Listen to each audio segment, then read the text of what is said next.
after an accomplished 40-year career. Please welcome New York State Broadcasting Hall of Fame member, Dave Davis.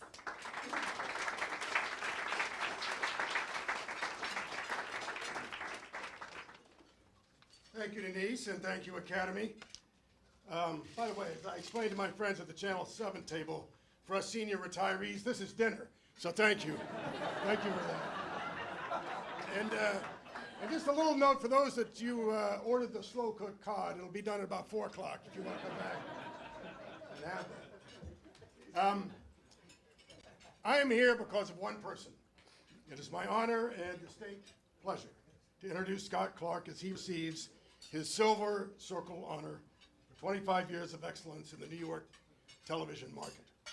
And it was my privilege to work with Scott during part of those 25 years at WABC, Channel 7, Eyewitness News. When I got there in 2003, Scott was anchoring sports, Sam Champion was doing the weather, and Bill Ritter and Liz Cho had just started as the news anchor team. Now that's a pretty good lineup. That's the kind of lineup that'll keep a general manager employed for at least a little while. But with total respect to Sam, Liz, and Bill, Scott may have been the best natural communicator. Every night he communicated to the viewers, we're going to have some fun for the next few minutes together. And you don't have to be a hardcore sports fan to come along. And then he took us to places like the highlight zone, the outer reaches of sports, or to Predictable, where mystical footballs would fly through the air, or the armchair quarterback. And of course, he took us out of this world. Oh, he did all the real reporting, did all the scores, every team from all those places. But Scott had fun with sports. And he thought you should too. And then we all did.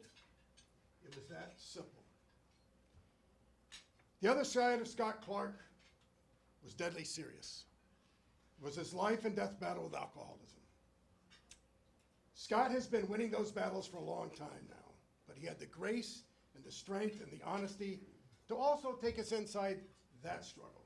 And because of that, and Scott's dedication and contributions to numerous addiction help agencies, thousands of more people have been helped in their own battles.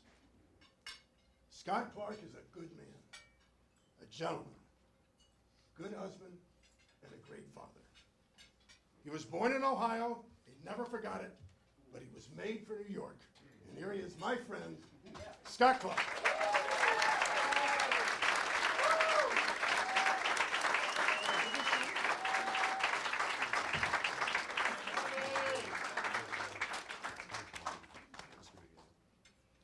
That's all yours. Wow. Could you take it for me? Thanks.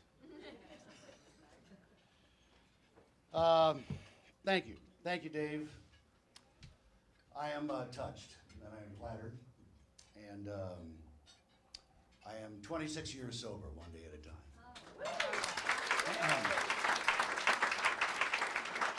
That is what I'm most grateful for, being sober and being able to show off each and every day, one day at a time, as we all do. To Dave, I love this guy. He said he would walk here if he had to be here with me today, and he lives in the Hamptons. So I really appreciate it. And then I found out he had an apartment right down the street. So thanks for the effort, Dave. I really appreciate it. Dave, I relate with a lot because he started in Houston, Texas in this business as a newsman, as a man who just took a camera out and chased ambulances, chased cop cars, chased women, but mostly chased the news. This man was striving for perfection right from the beginning. And in an imperfect world, striving for perfection is about all you can ask for.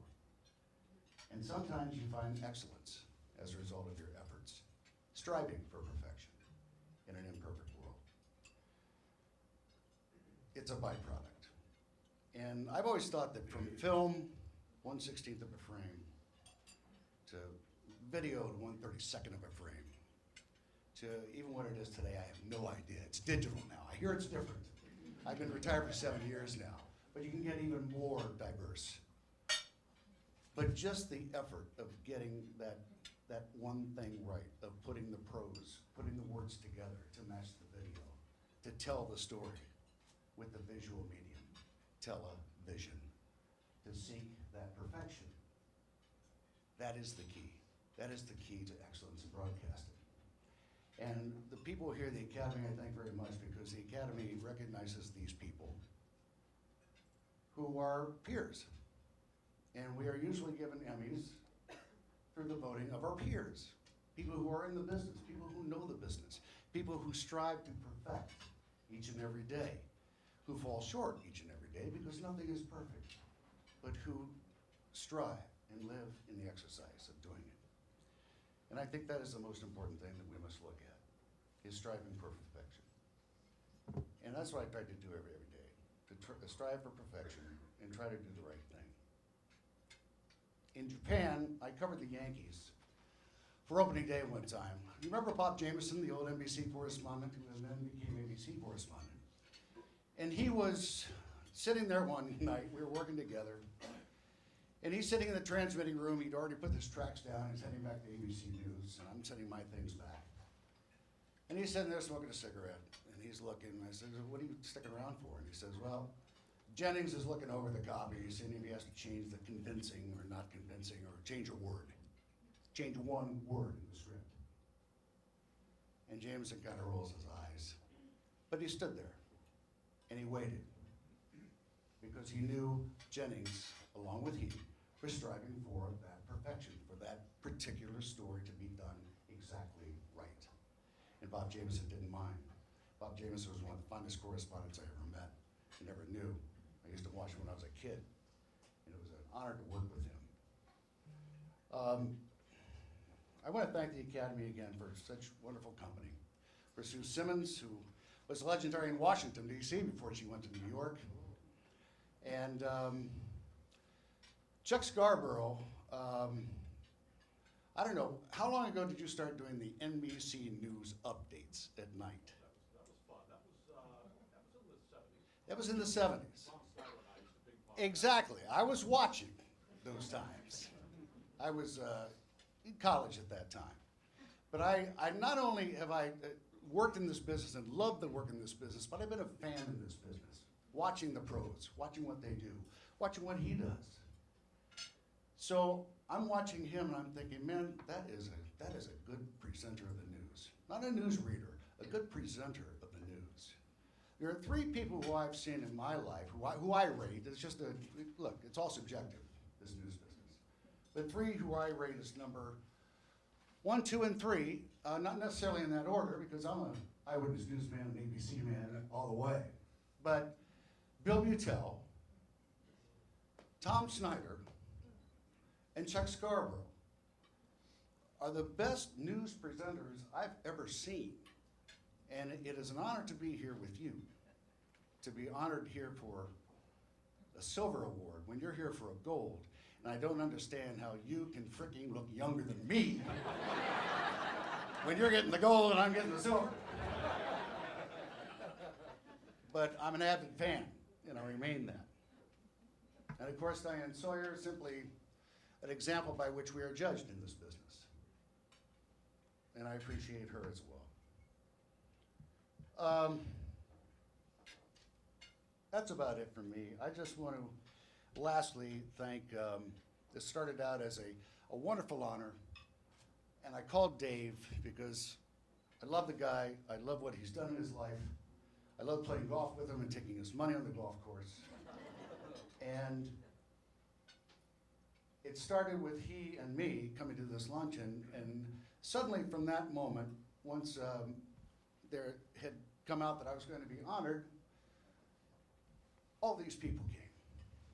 All these people who I've worked with for so many years, and all of these people who I not only went to broadcast wars with, but who I dearly love. They're just such great friends of mine. both in and out of the office. And there was no hesitation. That's love, man. That is just a wonderful thing. These people are more than just colleagues. These are loved ones. These are loved friends. So in this world of imperfection, I thank you for an almost perfect day. Thank you very much.